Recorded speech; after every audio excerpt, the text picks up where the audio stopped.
ಹೀಗೆ ಗೀತಾಗ್ ಮಾನವ ಹೋಗೋ ಟ್ರೀಟ್ಮೆಂಟ್ ಕೊಟ್ಟಿದ್ದಕ್ಕೆ ನನಗಾಗ್ತಾ ಇರೋದು ಸಂತೋಷದ ಎಂಗೇಜ್ಮೆಂಟ್. ಇದನ್ನೆಲ್ಲ ನೋಡಿದ್ರೆ ನಿಮ್ಗೇನ್ ಅನ್ಸುತ್ತೆ ಗಾಯ್ಸ್? ಮಗ ನೀನ್ ಏನ್ ಮಾಡಿದ್ರು ಸೈ ಅನ್ನೋ ಸುಖವಾದ ಜೀವನ ನಿನ್ ಜೊತೆಗೆ ಇದೆ ಅನ್ಸುತ್ತೆ ಮಗ. ಹಾ, ಸುಖವಾದ ಸಂಸಾರ ನನ್ನ ಜೊತೆಗೆ ಇದೆ.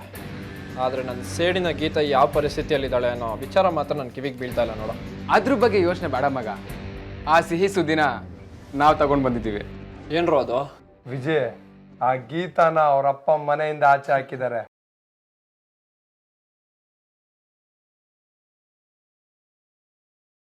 ಅಂದ್ರೆ ಅವರಪ್ಪ ಹಾಸ್ಪಿಟಲಿಂದ ಡಿಸ್ಚಾರ್ಜ್ ಆದ. ಮನೆಗೆ ಬಂದು ಮಗಳಿಗೆ ಚಾರ್ಜ್ ಮಾಡಿ ಈ ಮನೆ ಮರ್ಯಾದೆ ತೆಗೆದು ನಿನಗೆ ಮನೇಲಿ ಜಾಗ ಇಲ್ಲ ಅಂದ. ಹಾಗಾದ್ರೆ ಗೀತಾ ಕರೆಕ್ಟ್ ಆಗಿ ಅಲ್ಲೆಲ್ಲೋ ಬೀದಿಲ್ ಬಿದ್ದಿರ್ತಾಳೆ. ಈಗ ಅವಳು ಒಂಟಿ, ಕಣ್ಣೀರೊಳಗೆ ಜಂಟಿ, ದುಃಖ ಅವಳಿಗೆ ಫ್ರೆಂಡ್ ಆಗಿರುತ್ತೆ ಮಗ. ಇದನ್ನೆಲ್ಲ ಕೊಟ್ಟ ನಾನು ನಿಜವಾದ ಗಂಡಸು ಕಣ. ನನ್ನ ಎದುರು ನಿಂತವ್ರ ಪರಿಸ್ಥಿತಿ ಯಾವತ್ತು ಬಾಗಿ ನಿಂತವ್ರು ಮಾತ್ರ ಬಚಾವಾಗ್ತಾರೆ. ತಿರುಗಿ ಬಿದ್ದವರು ತಾಳ ಪಾತಾಳಕ್ಕೆ ಸೇರ್ತಾರೆ. ಮಗ, ಅವ್ಳು ಇನ್ನ ಹೊಳೈಕೊಬೇಕಂದ್ರೆ ಆ ವಿಡಿಯೋನ ಫುಲ್ಲು ವೈರಲ್ ಮಾಡ್ಬಿಟ್ರೆ ಹೆಂಗಿರುತ್ತೆ? ಬೇಡ ಕಣ. ಅವಳು ಮುಂದಿನ ಹೆಜ್ಜೆ ನೋಡ್ಕೊಂಡು ಅವಳು ಎಲ್ಲಿಗೆ ರೀಚ್ ಆಗ್ತಾಳೋ ಅಲ್ಲಿಗೆ ಆ ವಿಡಿಯೋ ಕಳ್ಸಿದ್ರೆ ಸಾಕು. ಒಟ್ಟಿನಲ್ಲಿ ಆ ಗೀತಾ ಎಲ್ಲಿ ಹೆಜ್ಜೆ ಇಡ್ತಾಳೋ ಅಲ್ಲಿ ಅವಳು ಕಾಲು ಕೆಳಗಡೆ ಮುಳ್ಳಿರ್ಬೇಕು. ಆಗ್ಲೇ ಸಾಯೋ ತನಕ ಸಂಕಟ ಅನ್ಭವಿಸೋಕೆ ಸಾಧ್ಯ. ಹಾಗಾದ್ರೆ ನೀನ್ ಅವಳನ್ನ ಇನ್ನು ಕಾಡ್ಬೇಕು ಅಂತ ಫಿಕ್ಸ್ ಆಗಿದ್ಯಾ? ಗೀತಾ ಪಾಲಿಗೆ ನನ್ನ ಆಟ, ನನ್ನ ಕಾಟ ಯಾವತ್ತಿಗೂ ಪರ್ಮನೆಂಟ್ ಆಗಿರುತ್ತೆ. ಗೋಳು ಅನ್ನೋದು ಅವಳು ಇಡೀ ಜನ್ಮ ಅನುಭವಿಸ್ಬೇಕಾಗತ್ತೆ. ನಾನು ಕೊಡಬೇಕಾದ ನಿರಂತರ ಉಡುಗೊರೆ ಪ್ರತಿ ದಿನ ಪ್ರತಿ ಕ್ಷಣ ಗೀತಾಗೆ ಸಲ್ತಾ ಇರುತ್ತೆ.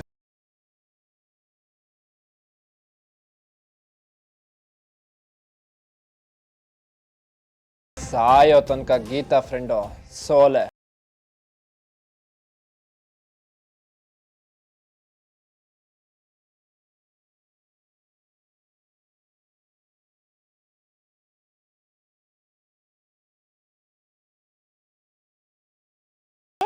ಇದು ಗೀತಕ್ಕ ಅಲ್ವಾ? ಗೀತಕ್ಕ,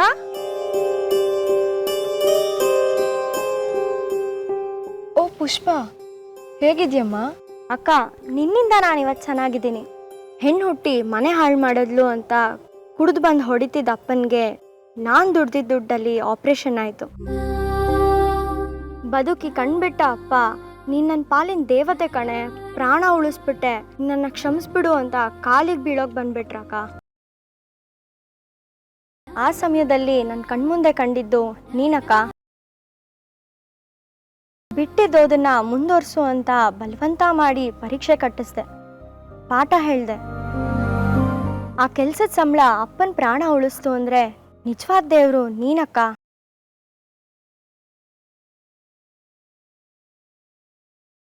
ನೀನ್ ಕೊಟ್ಟಿದ್ದ ಸ್ಫೂರ್ತಿಯಿಂದ ಬದುಕಬೇಕು ಅನ್ನೋ ಛಲ ಬಂತು. ಸಮಸ್ಯೆಗಳು ತೀರ್ತು. ಇವತ್ತು ನಾನು ಜೀವನದಲ್ಲಿ ಎದ್ದು ಗೆದ್ದು ನಿಲ್ಲೋ ಹಾಗಾಯ್ತು.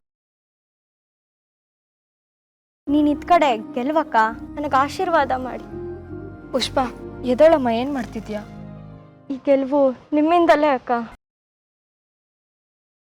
ಬರ್ತೀನಕ್ಕ, ಹೋಗ್ಬಾ.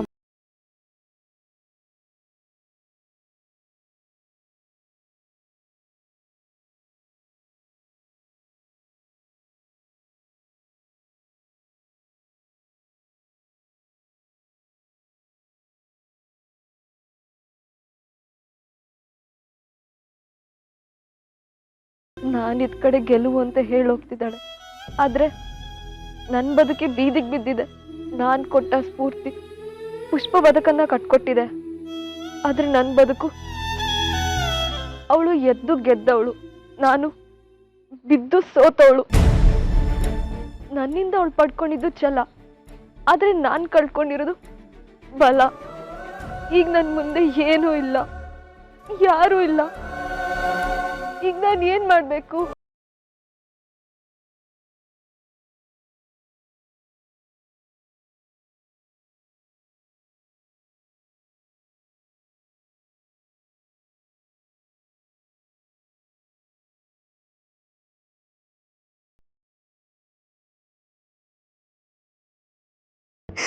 ಸುಶೀಲಾ, ಹೇಳ್ರಿ, ನನ್ನ ಮಗಳನ್ನೇನು ಮಾಡಬೇಕು? ಉತ್ತರ ಕೊಡಿ. ನಿನ್ನ ಮನಸ್ಸಿನಲ್ಲಿ ಮಗಳು ಅನ್ನೋ ಮಮಕಾರನ್ನ ಇನ್ನೂ ಇಟ್ಕೊಂಡಿದ್ಯಾ. ಅದಕ್ಕೆ ಏನ್ ಮಾಡ್ಬೇಕು ಅನ್ನೋ ಕಾರಣ ನಿನ್ನ ಕಾಡ್ತಾ ಇದೆ. ಅದನ್ನ ಬಿಟ್ಬಿಡು ಸುಶೀಲಾ. ಕಣ್ಣೀರು ನಿಲ್ಲುತ್ತೆ, ಮನಸ್ಸು ಅಗಲವಾಗುತ್ತೆ. ಅದಷ್ಟು ಸುಲಭನ ರೀ? 9 ತಿಂಗಳು ಅವಳನ್ನ ಹೊತ್ತು ಹೆತ್ತು ಸಾಕಿದೇನ್ರಿ. ಹೆಂಗರ್ಲು ಡೈಲಾಗ್ಗಳು ಬೇಕಾಗಿಲ್ಲ ಸುಶೀಲಾ. ಹುಟ್ಟೋರ್ನ ಯಾರೋ ಒಬ್ರು ಹೊರಲೇಬೇಕಾಗತ್ತೆ, ಹೆರ್ಲೇಬೇಕಾಗತ್ತೆ. ಹುಟ್ಟೋರ್ನ ಹೊಟ್ಟೆ ಹೊರುತ್ತೆ, ಸತ್ತೋರ್ನ ಹೆಗಲು ಹೊರುತ್ತೆ. ಎರಡೂ ಭಾರ ಇಳಿಸ್ಕೊಳ್ಳೋ ಕೆಲಸನೇ. ಅದಕ್ಕೆ ನಿನ್ನ ಹೃದಯದಿಂದ ಭಾವನೆಗಳನ್ನ ಇಳಿಸು, ಅಳಿಸು. ನೆಮ್ಮದಿ ಸಿಗುತ್ತೆ, ಮನಸ್ಸು ನಿರಾಳವಾಗುತ್ತೆ ಸುಶೀಲಾ.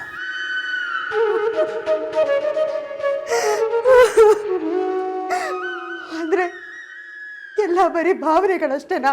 ಬಂಧಗಳು ಯಾವುದು ಇಲ್ವಾ? ಸುಮ್ಮನೆ ಮಗಳು ಅನ್ನೋ ಭಾವನೆಗೆ ಬಲಿಯಾಗಬೇಡ ಸುಶೀಲಾ. ನನ್ನನ್ನು ಸಿಕ್ಕಾಕಿಸ್ಬೇಡ. ಅಂದ್ರೆ ನಿಮ್ಮ ಮರ್ಯಾದೆ, ನಿಮ್ಮ ಪ್ರತಿಷ್ಠೆ, ನಿಮ್ಮ ಗೌರವ ಇದೆಲ್ಲ ಭಾವನೆಗಳೇ ತಾನೆ? ಹಾಗಾದ್ರೆ ಅದನ್ನ ಬಿಟ್ಕೊಡಿ, ಅದನ್ನ ಬಲಿ ಕೊಡಿ. ಸಮಾಜದಲ್ಲಿ ನನ್ನ ಮರ್ಯಾದೆ ಏನಾಗುತ್ತೆ, ನನ್ನ ಗೌರವ ಏನಾಗುತ್ತೆ ಅನ್ನೋ ನಿಮ್ಮ ಭಾವನೆಗೆ ನನ್ನ ಮಗಳ ಗೀತ ತಪ್ಪಲಿಯಾಗಿ ಬೀದಿಲ್ ಬೀಳ್ಬೇಕಾ? ಮುಚ್ಚೆ ಬಾಯಿ. ಗೀತಾ ಅನ್ನೋದು ಮುಗಿದು ಹೋದ ಅಧ್ಯಾಯ. ಅದನ್ನ ಬೇರೆ ಬೇರೆ ಆಂಗಲ್ ಅಲ್ಲಿ ಮಾತಾಡಿ ತಲೆ ಕೆಡಿಸ್ಬೇಡ. ಮಗಳ ತಾಳಿನ ಅಂತ ಕೇಳಿದಾಗ ತಾಳಿ ಅಂತ ಒಪ್ಕೊಂಡಿದ್ಯಾ? ತೆಪ್ಪ ಬಿತ್ತು.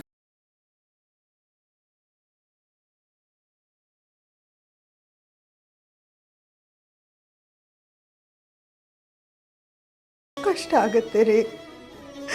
ಹೆಣ್ಣಿನ ಕಷ್ಟ ನಿಮಗೇನ್ರಿ ಅರ್ಥ ಆಗತ್ತೆ? ಕಷ್ಟ ಅಂದ್ರೆ ಕಷ್ಟ ಅಷ್ಟೇ. ಅದರಲ್ಲಿ ಹೆಣ್ಣಿನ ಕಷ್ಟ ಗಂಡಿನ ಕಷ್ಟ ಅಂತ ಏನಿರೋದಿಲ್ಲ. ಈಗ ನನ್ನ ಏನ್ ಮಾಡು ಅಂತೀರಾ? ನಿನಗೆ ಎಷ್ಟು ಬೇಕೋ ಅಷ್ಟು ಅಳು. ಅದನ್ನ ತಡೆಯೋ ಪಾಪದ ಕೆಲ್ಸಕ್ಕೆ ನನ್ನ ಕೈ ಹಾಕೋಲ್ಲ. ಆದ್ರೆ ಗೀತನ ವಿಚಾರಕ್ಕೆ ಇನ್ನೊಂದ್ಸರಿ ಮನೇಲಿ ನೀನು ಅಳಬಾರ್ದು. ನೀನೇನಾದ್ರೂ ಹತ್ರೆ ನಾನು ಹೊಡೆಯೋ ಪಾಪಕ್ಕೆ ಕೈ ಹಾಕಬೇಕಾಗತ್ತೆ. ಎಂತ ಮಾತಾಡ್ತಿದ್ದೀರಾ ರೀ?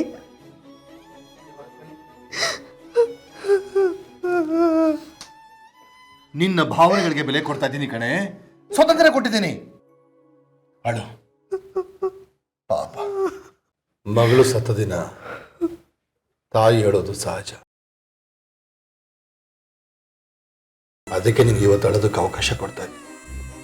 ನಿನಗೆ ಎಷ್ಟು ಬೇಕಷ್ಟು ಅಳು. ಮನಸ್ಸಿನ ದುಃಖನ ಕರಗಿಸ್ಕೊಂಡ್ಬಿಡು.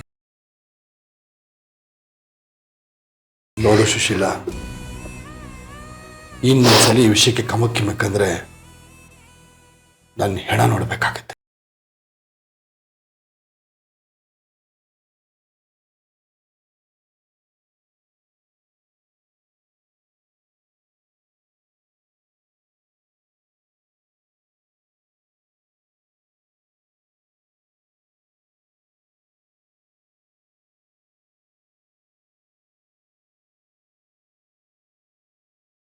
ಅಲ್ವೇ ಗೀತಾ, ನಿಮ್ಮಪ್ಪನ ಹೃದಯನೇ ಇಲ್ವಾ? ನೊಂದಿರೋಳು ನೀನು, ಒದ್ದಾಡ್ತಿರೋಳು ನೀನು, ನಿಮ್ಮಪ್ಪನ್ನ ಉಳಿಸ್ಕೊಂಡಿರೋಳು ನೀನು. ಈಗ ನೋಡಿದ್ರೆ ಅವರು ನಿನ್ನ ಮನೆಯಿಂದ ಹೊರಗಾಕಿದ್ದಾರೆ. ನೋಡ ಕಣ್ಣಿಗೆ ಕಾಯಿಲೆ ಬಂದ್ರೆ ಕನ್ನಡಿ ಕೂಡ ಕಾಣೋ ಪ್ರತಿಬಿಂಬನ ಬೇರೆ ತರ ತೋರ್ಸುತ್ತೆ. ಏನ್ ಮಾಡಕ್ಕಾಗುತ್ತೆ? ಈಗೇನ್ ಮಾಡ್ಬೇಕು ಅನ್ಕೊಂಡಿದ್ಯಾ?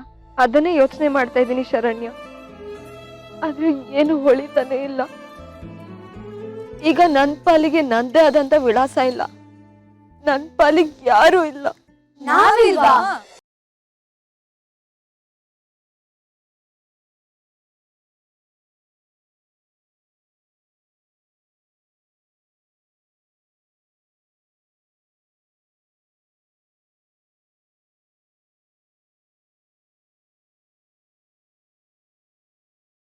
ಅದಕ್ಕೆ ಅಲ್ವನ್ರೆ ನನ್ ಕತೆನೆ ಬಂದು ನಿಮ್ಮ ಹತ್ರ ಹೇಳ್ತಿರೋದು. ತಲೆ ಕೆಡ್ಸ್ಕೋಬೇಡ್ವೆ, ನಾನ್ ಮನೇಲಿ ಮಾತಾಡ್ತೀನಿ.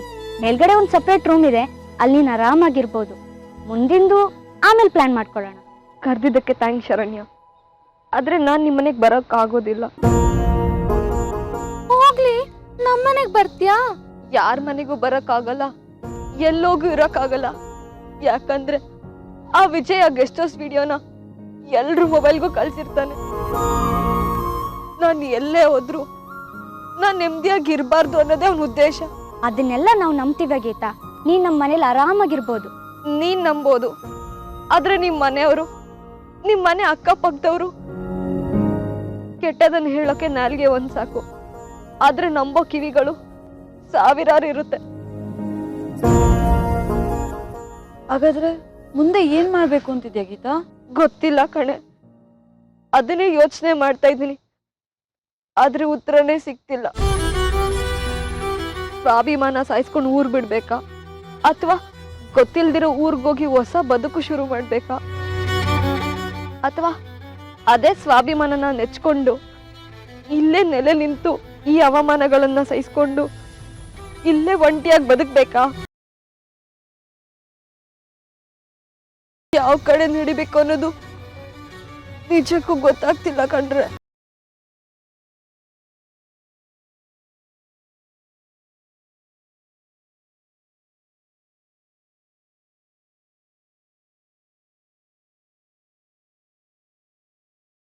ಬರಬೇಕು ಬರಬೇಕು ಪುರೋಹಿತರು ನಿಮ್ಗೋಸ್ಕರ ಆವಾಗಿಂದ ಸಾಯ್ತಾ ಇದ್ದೀನಿ, ಅಲ್ಲ ಇದೇನದು ಕಾಯ್ತಾ ಇದ್ದೀನಿ. ಕ್ಷಮಿಸಿ, ತಡ ಆಯ್ತು. ನಿಮ್ಗೂ ತಡ ಆಯ್ತು, ನಿಮ್ಗೋಸ್ಕರ ಕಾದು ಕಾದು ಈ ಜೀವ ಬಡ ಆಯ್ತು. ನಾನು ತಂಗೆ ಮೊಳ್ಳೆ ಕೀ ಕೊಟ್ಟ ಬೊಂಬೆ ತರ ಆವಾಗಿಂದ ಒಂದೇ ಮಾತು, ಅಣ್ಣ ಪುರೋಹಿತರು ಬಂದ್ರ ಪುರೋಹಿತರು ಬಂದು ನೋಡಿ same dialogue. In time entry ಕೊಟ್ಟಿದ್ದಾರೆ, ಮಾತಾಡ ತಂಗೆವ. ನಮಸ್ತೆ. ಓ ಮಂತ್ರಿಗಳೇ ನಮಸ್ತೆ. ನಮಸ್ಕಾರ. ನಿಮ್ಮನೆ ಕಾರ್ಯ ಇಷ್ಟು ಸರಳವಾಗಿ ನಡೀತಿದೆ ಅಂದ್ರೆ ಆಶ್ಚರ್ಯವಾಗ್ತಿದೆ. ಸರಳತೆ ಅನ್ನೋದು ಈ ಸಮಾಜಕ್ಕೆ ಕೊರೋನಾ ಕಲಿಸಿರೋ ಒಂದು ದೊಡ್ಡ ಪಾಠ. ನಡೆಯೋ ಕಾರ್ಯಕ್ರಮಗಳು ಶಾಸ್ತ್ರೋಕ್ತವಾಗಿ ನಡಿಬೇಕೆ ಹೊರತು ತೋರುಗಾರಿಕೆ ಆಗ್ಬಾರ್ದಲ್ವೇ? ಸಾವಿರಕ್ಕೊಂದು ಮಾತು ಬಿಡಿ ಸರ್. ಎರಡನೇ ಮಾತು ನಾನು ಆಡ್ಬೋದಾ ಪುರೋಹಿತ್ರೆ? ಈಗ ನಡೀತಿರೋ ಶುಭ ಕಾರ್ಯದಲ್ಲಿ ನಿಮ್ಮ ಮಾತು ಎರಡನೇ ಮಾತಾಗೋಕೆ ಹೇಗೆ ಸಾಧ್ಯ? ನೀವೇ ಪ್ರಥಮ, ನಮ್ದೇನೇ ಇದ್ರು ಓಂ ಪ್ರಥಮ. ಪುರೋಹಿತ್ರೆ, ಇಲ್ಲಿ ನಿಶ್ಚಿತಾರ್ಥಕ್ಕೆ ಎಲ್ಲ ಸಿದ್ಧ ಮಾಡಿದ್ ನಾನೇ. ಈಗಲೇ ಏನಾದರೂ ತಪ್ಪಿದ್ರೆ ಹೇಳ್ಬಿಡಿ, ಆಮೇಲೆ ಎಲ್ಲರ ಮುಂದೆ ನಂಗೆ ಬೈಗುಳ ಪ್ರಸಾದ ಬೇಕಾಗಿದೆ. ಅಲ್ಲೇ ಚಿಂಟು ಮರಿ, ನನ್ನ ತಂಗಮ್ಮ ಹೇಳಿದ ಪ್ರಕಾರನೇ ನೀನೆಲ್ಲ ಕೆಲಸ ಮಾಡಿರ್ಬೇಕಾದ್ರೆ ಯಾರು ನಿನ್ನನ್ನು ಬೈಯಕ್ಕೆ ಸಾಧ್ಯ? ಇಷ್ಟಕ್ಕೂ ಈ ನಡೀತಿರೋ ಕಾರ್ಯಕ್ರಮನ ಹಾಡಿಗೆ ಶ್ರುತಿ ಹಿಡ್ದಿರೋದು ನಿಮ್ಮ ಅಮ್ಮ ತಾನೇ? ಶ್ರುತಿ ಹಿಡ್ದಿರೋದೇನೋ ಅಮ್ಮನೇ, ಆದರೆ ಆಮೇಲೆ ತಪ್ಪಾಗಿದೆ ಅಂತ ಮತ್ತೆ ಹಿಡ್ಕೊಳ್ಳೋದು ಅಮ್ಮನೇ. ಅದಕ್ಕೆ ಮೊದಲೇ ಹೇಳ್ತಿರೋದು ಮಾಮ. ಎಲ್ಲನೂ ಸರಿಯಾಗಿದೆ, ಒಂದು ಗಣೇಶನ ಫೋಟೋನೋ ಅಥವಾ ಮೂರ್ತಿನೋ ತಂದಿಟ್ಬಿಡಿ. ಅವನ್ ಶುರು ಅಂದಮೇಲೆ ತಾನೇ ಮುಂದಿನ ಹೆಜ್ಜೆ. ನನ್ನ ಮಗನ ಹೆಜ್ಜೆಗೆ ಹೆಜ್ಜೆ ಜೋಡಿಸೋ ಸಮಯ ಇದು. ನೀವು ಕೆಲಸ ಶುರು ಮಾಡ್ಕೊಳ್ಳಿ ಪುರೋಹಿತ್ರೆ. ಆಯ್ತು ತಾಯಿ, ಹೆಣ್ಣಿನ ಕಡೆಯವರು ಬಂದ್ರೆ ಬರ್ತಾರೆ, ಬಂದೇ ಬರ್ತಾರೆ. ನೀವು ಓಂ ಅಂತ ಶುರು ಹಚ್ಕೊಳ್ಳಿ, ಅವ್ರು ಅಷ್ಟರಲ್ಲಿ ಹೋಮಲ್ಲಿ ಇರ್ತಾರೆ. ಮದುವೆ ಗಂಡು? ನಿಶ್ಚಿತಾರ್ಥದ ಗಂಡು ಅನ್ನಿ, ಯಾಕೆಲ್ರು ಮದುವೆ ಮದುವೆ ಅಂತ ಇದೀರಾ?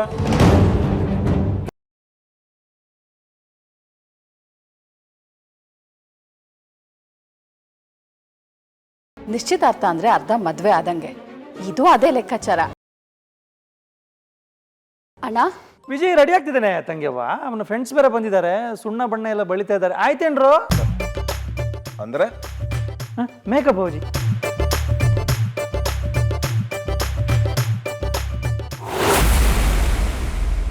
ನೋಡು ಗೀತಾ, ಸುಮ್ಮನೆ ಯೋಚನೆ ಮಾಡೋದ್ರಲ್ಲಿ ಅರ್ಥನೇ ಇಲ್ಲ. ನಮ್ಮ ಮನೆಗಳಲ್ಲೆಲ್ಲ ಗೊತ್ತು ನೀನೇನು ಅಂತ. ಆರಾಮಾಗಿ ಬಂದಿರು, ಬೇರೆ ಮಾತು ಬೇಕಾಗಿಲ್ಲ. ಬೇಡ ದಿವ್ಯಾ, ನಾನು ನಿತ್ಯ ನೋಡೋರೆ ಆ ವಿಡಿಯೋ ನೋಡಿ ಬೇರೆ ಥರ ಮಾತಾಡ್ತಾರೆ ಅಂದಮೇಲೆ ಇನ್ನು ಬೇರೆಯವ್ರು ಸುಮ್ಮನೆ ಇರ್ತಾರ ಹೇಳು? ಆಮೇಲೆ ನನ್ನಿಂದ ನಿಮ್ಮ ಬದುಕೆಲ್ಲ ಹಾಳಾಯ್ತು ಅನ್ನೋ ಪಟ್ಟ ನನಗೆ ಬೇಡ, ನೀವುಗಳ ಕಷ್ಟಕ್ಕೆ ಸಿಕ್ಕಾಕೊಳ್ಳೋದು ಬೇಡ. ಹಾಗಾದ್ರೆ ನೀನ್ ಮುಂದಿನ ಬದುಕನ್ನ ಬೀದಿಲೇ ಕಳಿಬೇಕು ಅಂತ ಯೋಚನೆ ಮಾಡಿದ್ಯಾ? ಹಾಗಲ್ಲ ಸಿಂಕು, ನಾನು ಎಲ್ಲೇ ಇದ್ರೂ ಭಾರ. ನನ್ನ ಮೇಲೆ ಬಂದಿರೋ ಅಪವಾದ ದೂರ ಆಗದೆ ಎಲ್ಲೇ ಹೋದ್ರೂ ಸಮಸ್ಯೆ ಬೆನ್ನಟ್ಕೊಂಡ್ಬರುತ್ತೆ. ಹಾಗಾದ್ರೆ ಏನ್ ಮಾಡ್ಬೇಕು ಅಂತಿದೀಯಾ? ಏನಾದರೂ ಮಾಡಲೇಬೇಕು ಶರಣ್ಯ. ನಮ್ಮಪ್ಪ ಯಾವ ಮರ್ಯಾದೆ ಹೋಯ್ತು ಅಂತಿದಾರೋ ಆ ಮರ್ಯಾದೆ ಹೋಗಿಲ್ಲ ಅನ್ನೋದು ಅವ್ರ ಅರಿವಿಗೆ ಬರಬೇಕು. ಮತ್ತೆ ಅವರು ಬೀದಿಲಿ ತಲೆ ಎತ್ಕೊಂಡು ಓಡಾಡಬೇಕು. ಹೆಣ್ಣೆತ್ತಿರೋದ್ರಿಂದ ಈಗೆಲ್ಲ ಆಗ್ತಿದೆ ಅನ್ನೋರ್ ಮನೋಭಾವ ಬದಲಾಯಿಸ್ಬೇಕು, ಬದಲಾಗಬೇಕು. ಅದಕ್ಕೆ ಏನ್ ಮಾಡ್ಬೇಕು? ಅದೇ ಗೊತ್ತಾಗ್ತಿಲ್ಲ ಕಣೆ.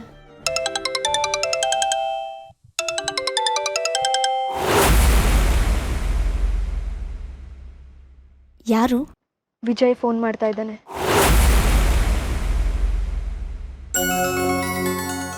ಶ್ರುತಿ, ಶ್ರುತಿ, ಗಣಪತಿ ಚಪಾತಿ ತರೋದಕ್ಕೆ ಎಷ್ಟೊತ್ತಮ್ಮ?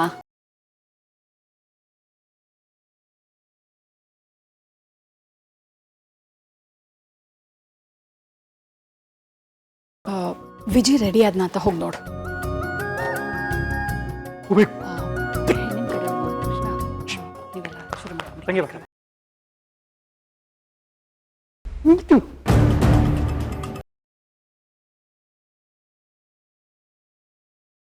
ಏನಣ್ಣ?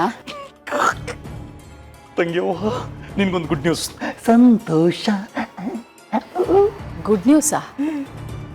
ಸಂತೋಷ ನನಗೆ ದಕ್ಕೋದು ಇಲ್ಲಿ ನಿಶ್ಚಿತಾರ್ಥದ ನೆಪದಲ್ಲಿ ನಡೀತಿರೋ ವಿಜಿ ಮದುವೆ ಮುಗಿದ್ಮೇಲೆ. ತಂಗಿಯವ್ವ ಅದು ಅದ್ರ ಪಾಡಿಗೆ ನಡೆಯುತ್ತೆ ತಂಗಿಯವ್ವ.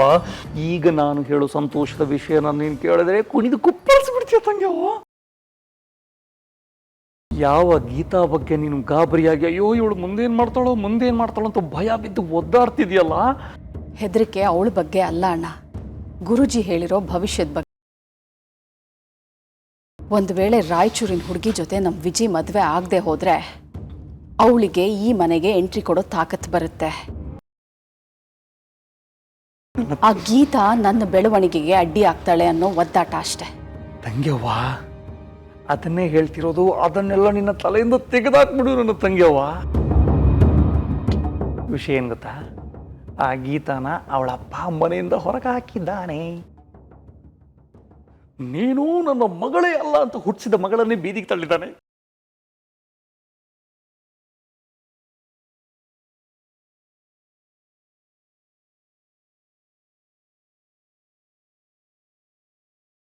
ಏನ್ ಹೇಳ್ತಿದ್ಯಾ ಅಣ್ಣ? ಸತ್ಯ ತಂಗಿಯವ್ವ, ನಿನ್ನ ಬದುಕಿಗೆ ಅಡ್ಡಿ ಆಗ್ಬೇಕಾಗಿದ್ದ ಅವಳು ಇವತ್ತು ತನ್ನ ಬದುಕಿಗೆ ದಾರಿ ಕಾಣದಾಗಿದೆ ರಾಘವೇಂದ್ರನೇ ಅಂತ.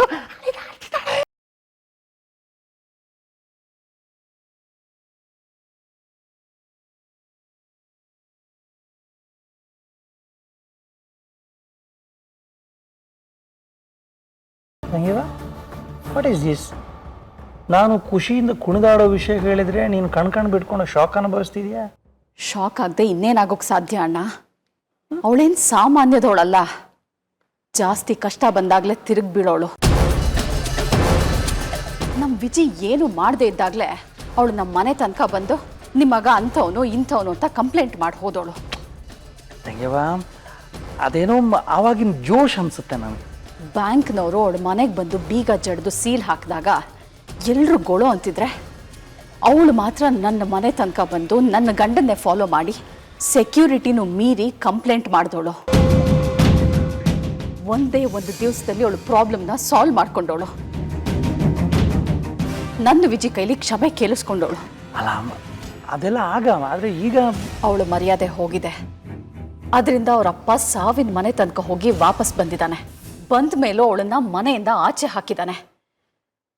ಇಷ್ಟಾದ್ಮೇಲೂ ಅವಳು ಸುಮ್ಮನೆ ಇರ್ತಾಳ? ನನ್ನ ಪ್ರಕಾರ ತಂಗಿಯವ್ವ, ಇಷ್ಟೆಲ್ಲ ಅನಾಹುತಗಳಿಗೆ ನಾನೇ ಕಾರಣ, ನಾನೇ ಸರಿ ಇಲ್ಲ ಅಂತ ಅವಳು ತಪ್ಪಾಗಿಡ್ತಾಳೆ ಅನ್ಸುತ್ತೆ. ಇದ್ರೆ ಸರಿ, ಇಲ್ಲದೆ ಹೋದ್ರೆ ನನ್ನ ಗಂಡ ಎಂಥವ್ರು ಅಂತ ನಿನಗೆ ಚೆನ್ನಾಗಿ ಗೊತ್ತಲ್ಲ. ಮನೆಯವ್ರ ಮಾತಿಗಿಂತ ಬೇರೆಯವ್ರ ಮಾತನ್ನೇ ಜಾಸ್ತಿ ಕೇಳ್ತಾರೆ. ಮನೇಲಿ ಬೇರೆ ಶುಭ ಕಾರ್ಯ ನಡೀತಾ ಇದೆ. ಇಂಥ ಸಮಯದಲ್ಲಿ ಅವಳೇನಾದರೂ ಮನೆಗೆ ಬಂದುಬಿಟ್ರೆ?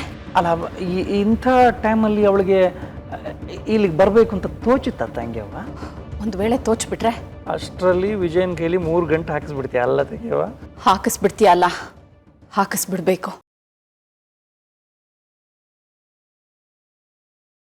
ಆದಷ್ಟು ಬೇಗ ವಿಜಿ ಮದುವೆ ಮುಗಿಸ್ಬಿಡ್ಬೇಕು.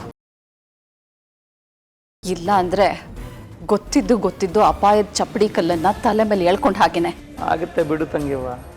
ಎಲ್ಲಾಗುತ್ತೆ ಅಣ್ಣ, ಇನ್ನೂ ಹೆಣ್ಣಿನ ಕಡೆಯವರೇ ಬಂದಿಲ್ವಲ್ಲ.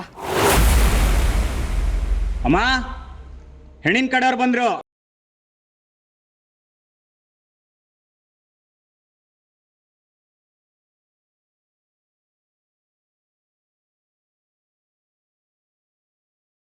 ತೆಗಿಬೇಡ ಕಣೆ, ನೀನಿರೋ ಪರಿಸ್ಥಿತಿನ ಆಡ್ಕೊಳ್ಳೋಕೆ ಅವನು ಫೋನ್ ಮಾಡ್ತಿದ್ದಾನೆ.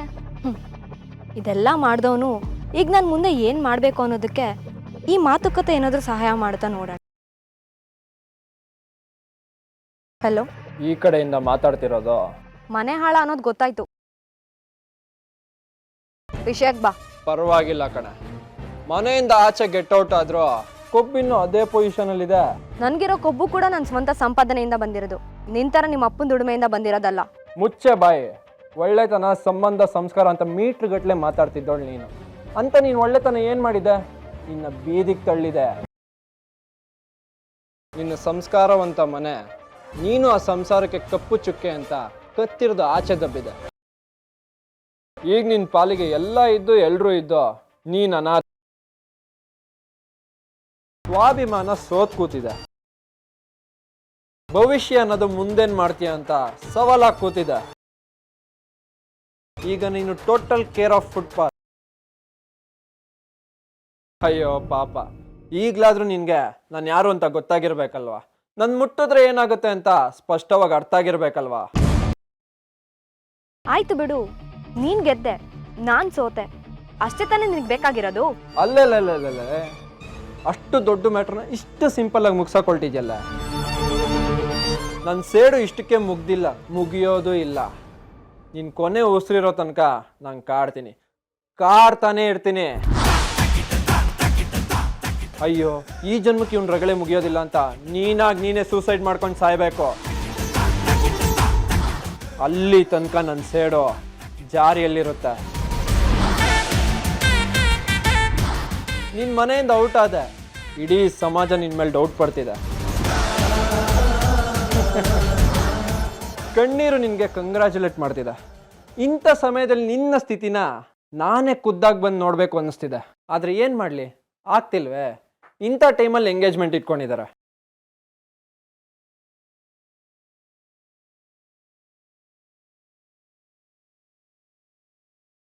ಅಲ್ಲಿ ದುಃಖ ನಿನ್ ದೌಡೆ ಓದಿಸ್ತಿರುವಾಗ ಇಲ್ಲಿ ಸಂತೋಷ ನನ್ನ ಬದುಕಲ್ಲಿ ಡ್ಯಾನ್ಸ್ ಆಡ್ತಿದೆ ಕಣೆ.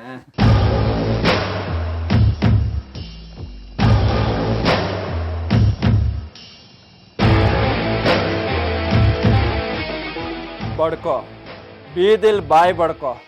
ಒಟ್ನಲ್ಲಿ ಈ ಸಂದರ್ಭ ಬೇಜಾನ್ ಮಜಾ ಕೊಡ್ತಿದೆ. ಬಾಯ್.